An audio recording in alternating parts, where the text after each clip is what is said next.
All the grooves in this course are based on just a few concepts and often use techniques, which are used repeatedly throughout. Please make sure you understand these concepts before you start practicing the grooves. Doubling the octave. This is the C major triad. We take the lowest note and we double it on the next octave. We can do it in any inversion. This is an easy technique and essential vocabulary when comping at the piano. We now have a 4-note voicing where the outer notes are an octave apart. The octave is a very stable structure and makes the chord fuller and bigger without altering the fundamental sound of the chord. We also have a 4-note voicing for triads, which may lead seamlessly into 7th chord voicings. Block chords versus broken chords. Here's C as a block chord. We can now break it in different patterns. Or on the left hand. Octaves and perfect fifths on the left hand. The two most stable intervals are the octave and the perfect fifth.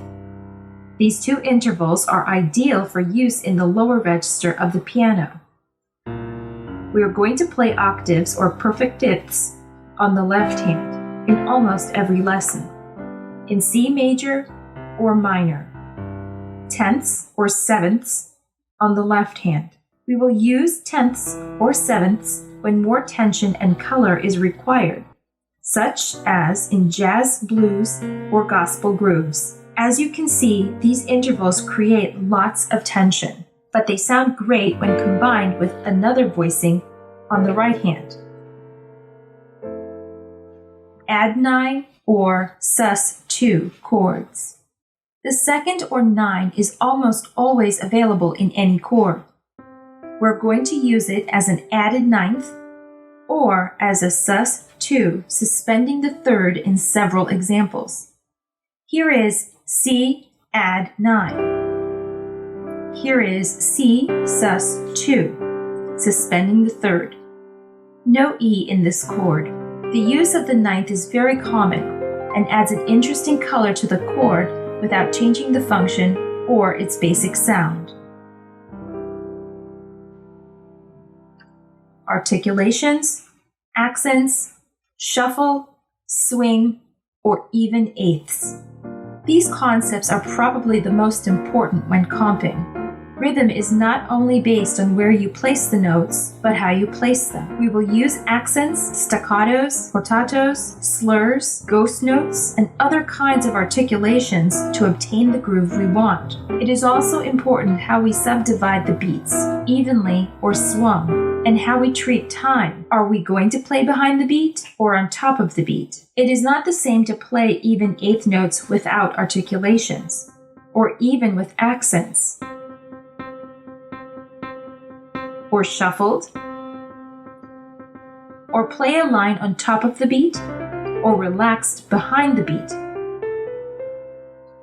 Chord scales.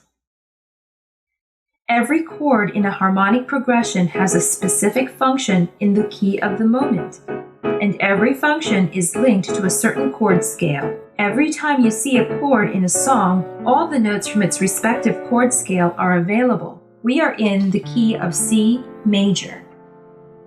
Here's a D minor chord. This D minor is functioning as a 2 minor 7. The chord scale for this D minor will be Dorian. We can now play any notes from D Dorian to create our voicings and comping patterns. To study this topic in depth, please check out our application, Mapping Tonal Harmony Pro, available for iPad, Mac OS, PC, and Android. You can learn all about functions, chord scales, and harmonic progressions in all keys.